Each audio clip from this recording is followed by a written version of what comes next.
स्वागत है आप सबका हमारे YouTube चैनल में।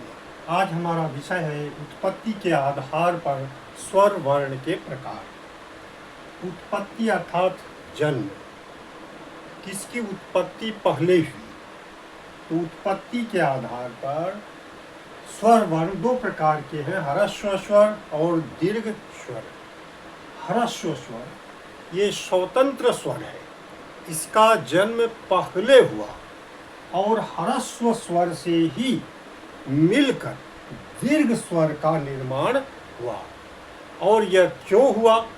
इसका मूल कारण है कि ह्रस्व स्वर का उच्चारण बहुत जल्दी होता है। उच्चारण को दीर्घ करने के लिए, उच्चारण को लंबा करने के लिए दीर्घ स्वर का जन्म हुआ।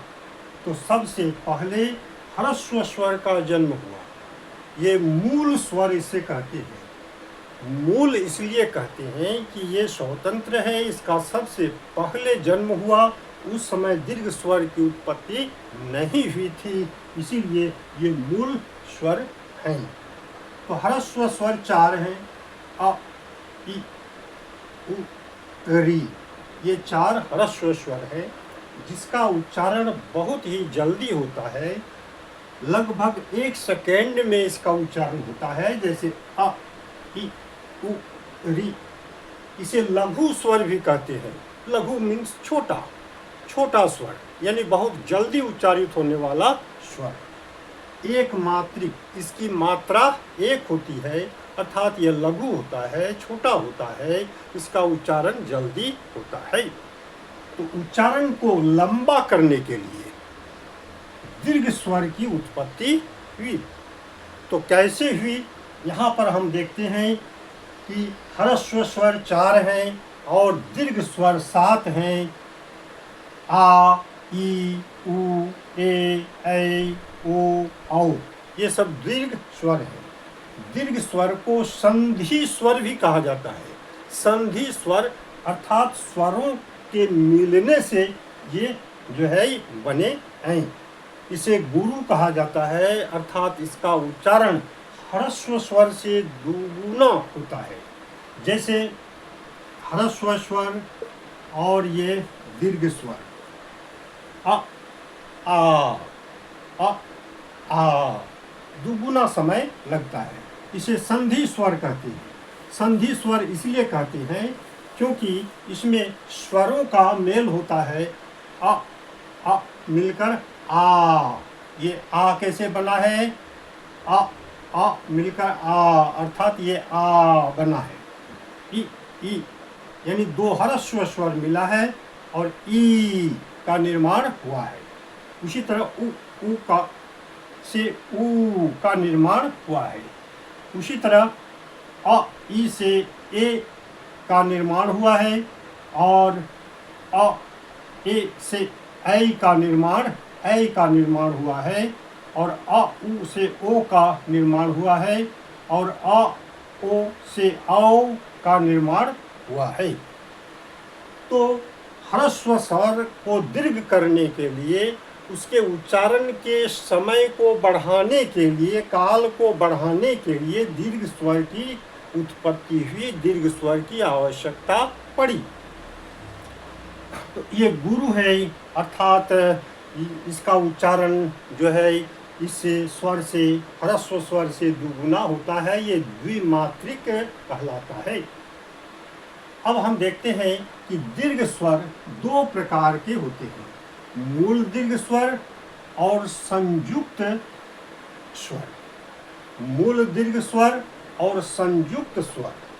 तो ये जो है आ, ई, उ, ये तीन जो है अ, आ, ई, उ, ये तीनों क्या है? मूल दीर्घ स्वर हैं। और संयुक्त स्वर ए, ऐ, ओ, औ, ये चार संयुक्त स्वर की श्रेणी में आते हैं। तो यहाँ हम देखते हैं, यहाँ हम देखेंगे कि मूल दीर्घ स्वर और संयुक्त स्वर दोनों में कुछ समानताएं हैं, दोनों में कुछ अंतर है।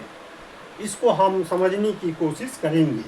तो दोनों में समानता क्या है? तो उच्चारण, इसका उद्देश्य में समानता है। क्या है उद्देश्य? उद्देश्य में समानता है। मूल दीर्घ स्वर का उद्देश्य क्या है? उच्चारण को लंबा करना, उच्चारण का दीर्घीकरण करना। उसी तरह संयुक्त स्वर का भी उद्देश्य क्या है? उच्चारण को लंबा करना, उच्चारण को दीर्घीकरण करना। तो दोनों का उद्देश्य एक ही है। फिर हम देखेंगे दोनों में क्या होता है। मूल दीर्घ स्वर में और संयुक्त स्वर में क्या होता है? इसमें स्वरों का मेल होता है। यहाँ देखते हैं दो स्वर मिलके दीर्घ मूल स्वर बना है। संयुक्त स्वर में भी जो है स्वरों का मेल होता है। यानी मेल और उद्देश्य के आधार पर दोनों में समानताएं हैं। अब अंतर क्या है? तो यहाँ पर हम देखते हैं कि मूल दीर्घ स्वर जो है दो समान सजातीय मूल स्वरों के मेल से बना है। सजातीय, सजातीय, और ये विजातीय, विजातीय। तो मूल दीर्घ स्वर चूंकि ये मूल है और ये सजातीय स्वर के मिलने से बना है। आ, ये दोनों सजातीय स्वर हैं। दो इन अ के मिलने से क्या बना है? आ, आ। उसी तरह ई, उ, ऊ। तो यहाँ क्या देखते हैं? दोनों सजातीय एक जैसा स्वर मिले इसमें हैं। एक जैसे स्वर मिले हैं, एक जैसे स्वर मिले हैं। यानी सजातीय स्वर के मिलने से जो मूल दीर्घ स्वर बने हैं आ, ई, उ, इन तीनों को क्या कहती हैं? मूल दीर्घ स्वर। यानी सजातीय का मेल इसमें है और इसमें विजातीय का मेल है। विजातीय मतलब भिन्न भिन्न। यहाँ हम क्या देखते हैं? अ, ई, ये दोनों मिला है। तो अ, ई, ये दोनों विजातीय है, एक जैसा नहीं है। इसका रूप अलग अलग है। और इन दोनों के मिलने से क्या बना है? ए। उसी तरह अ, ए के मिलने से ऐ, अ, उ के मिलने से ओ, अ, ओ के मिलने से औ जो है बना है। यानी संयुक्त में विजातीय स्वर का मेल होता है और मूल दीर्घ स्वर में सजातीय स्वर का मेल होता है। इसमें और एक अंतर है, स्वर में परिवर्तन नहीं होता है। इसमें परिवर्तन नहीं होता है। परिवर्तन, रूप में परिवर्तन नहीं होता है, लेकिन इसमें परिवर्तन होता है। कैसे? हम देखते हैं अ मिलकर आ बना है। तो अ का जैसा रूप है वैसा ही लगभग इसका भी रूप है। यानी इसमें रूप में कोई परिवर्तन नहीं होता है। वैसा ही अ जैसा ही इसका रूप होता है। उसी तरह ई जैसा रूप है, ई का रूप लगभग वैसा ही है। दीर्घीकरण के लिए इसमें ऊपर में एक रेप लगा दिया गया है। इसमें एक खड़ी पाय लगा दिया गया है।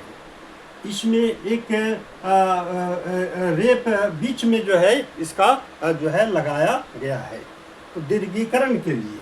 और इसमें क्या होता है कि विजातीय में इसके स्वरूप में परिवर्तन हो जाता है।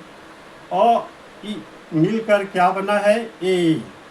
तो ए जो है न अ के जैसा है, ए जो है न ई के जैसा है, बल्कि एक नई ध्वनि यहाँ जो है बना है। इस नई ध्वनि को ही संयुक्त ध्वनि कहते हैं। जहाँ मूल दीर्घ स्वर में कोई नई ध्वनि का जन्म नहीं होता है, लेकिन संयुक्त स्वर में जब दो विजातीय स्वर मिलते हैं तो एक नई ध्वनि प्राप्त जो है होता है। तो ये नई ध्वनि है, ये नई ध्वनि है, नई ध्वनि। तो इस तरह से ये संयुक्त स्वर के अंतर्गत आते हैं। अब हम थोड़ा देखेंगे कि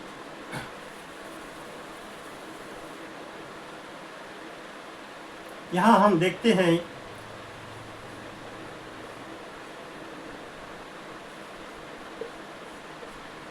अ आ में अंतर क्या है। तो एक तो उच्चारण के समय का अंतर है। अ आ अ आ, इसका दीर्घीकरण किया गया है, इसका दीर्घ रूप है। अ का दीर्घ रूप ये आ है। और क्या है, तो ये एक मात्रिक है और ये द्विमात्रिक है।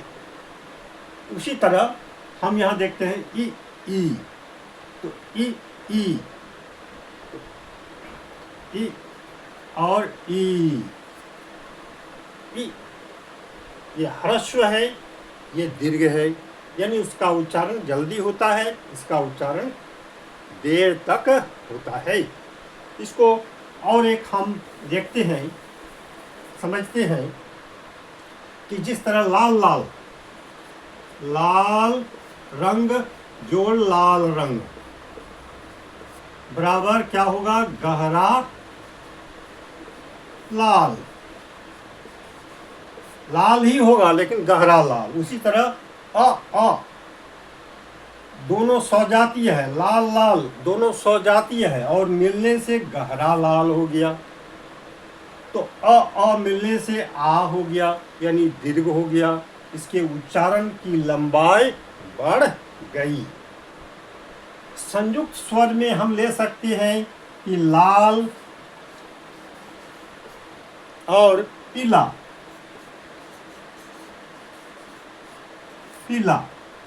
बराबर क्या हो जाएगा, नारंगी।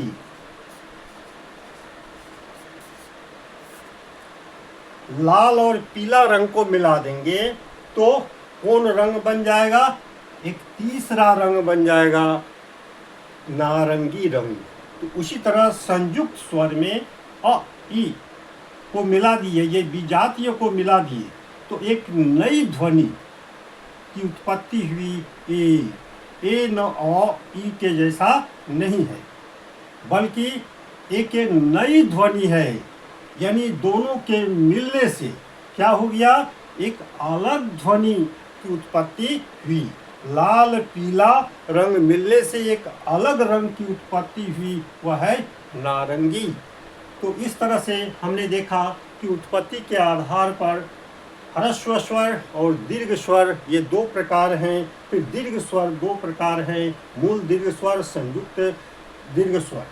मूल दीर्घ स्वर में स्वजातीय मूल स्वरों का मेल होता है और इसका जो मूल दीर्घ स्वर बनता है वह उसके स्वरूप में परिवर्तन नहीं होता है। और संयुक्त स्वर में क्या होता है, दो विजातीय स्वर मिलते हैं और उससे जो संयुक्त स्वर बनता है वह एक भिन्न ध्वनि का रूप ले लेता है। तो इस तरह से ये हमारा उत्पत्ति के आधार पर स्वर वर्ण के प्रकार जो है ये समाप्त हुआ। सबको मेरा नमस्कार।